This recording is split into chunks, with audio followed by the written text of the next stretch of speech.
Have you ever just stared at your energy bill, completely baffled by all the different charges? Well, today, we're going to pull back the curtain and decode that mystery. We're going to show you exactly what you're paying for. You know that feeling, right? You look at the amount of power you actually used, and then you look at the final cost, and the math just doesn't seem to add up. It's a super common frustration. So what is really going on there? Okay, here's the secret. You're not just buying electricity as a product. You're actually paying for its long, complicated, and expensive journey. A trip that can stretch for hundreds of miles before it even gets to your house. So let's crack this case. To really understand your bill, we've got to follow the money. And to follow the money, we have to follow the path the electricity takes from the very beginning all the way to you.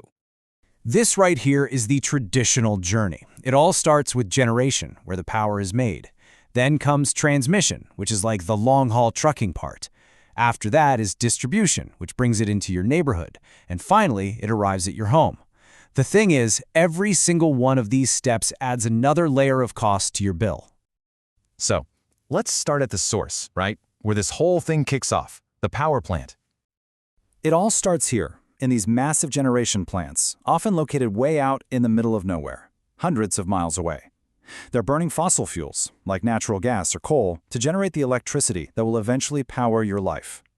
And bam, right away we hit our first hidden cost. You'll see it on your bill as the fuel surcharge. And here's the crazy part. Since that fuel is bought on global markets, its price can just skyrocket because of things happening thousands of miles away. You have literally zero control over it. All right, so the power's been created. Now it has to travel. That's where transmission comes in. Just think of those gigantic metal towers you see marching across the landscape. They're the superhighways carrying all that high-voltage power across the country to your region. And yup, you pay for this part of the trip too. Your transmission charges cover all the maintenance for those towers and lines. But what's really wild is that a good chunk of electricity just gets lost as heat during this long journey, and you're the one footing the bill for that wasted energy. So we've covered the creation and the long-distance journey. But believe it or not, this final little stretch, the part that gets the power to your actual street, is where some of the biggest hidden costs are. This is the distribution network. All that high-voltage power arrives at a local substation, they step down the voltage to make it safe for your home, and then it's sent out along the power poles and lines you see every day. Now here is the absolute kicker. Those distribution charges on your bill? You can basically think of them as rent. You're paying a monthly fee just for the privilege of using the wires that connect your home to the grid. It's like paying a never-ending delivery fee. Okay, so that's the old way. A long, expensive, complicated journey with fees tacked on at every step. But what if there was another way, a shortcut that could let you bypass this entire journey altogether? And this comparison just says it all, doesn't it? On the left, you've got that long, messy chain. Generation, transmission, distribution, home.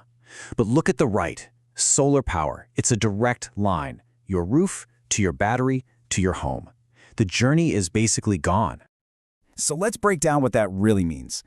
When you take that shortcut, you just stop paying for all those extra steps. No more volatile fuel costs from the other side of the world. No more long-distance transmission fees. No more substation maintenance. And you stop paying rent on the local wires.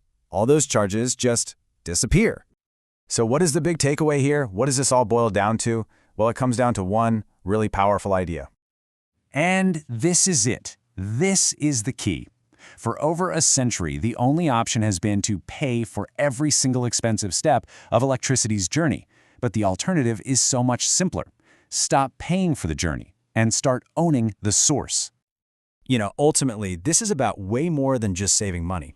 It is a fundamental shift in how we think about power. So, we'll leave you with this question to think about.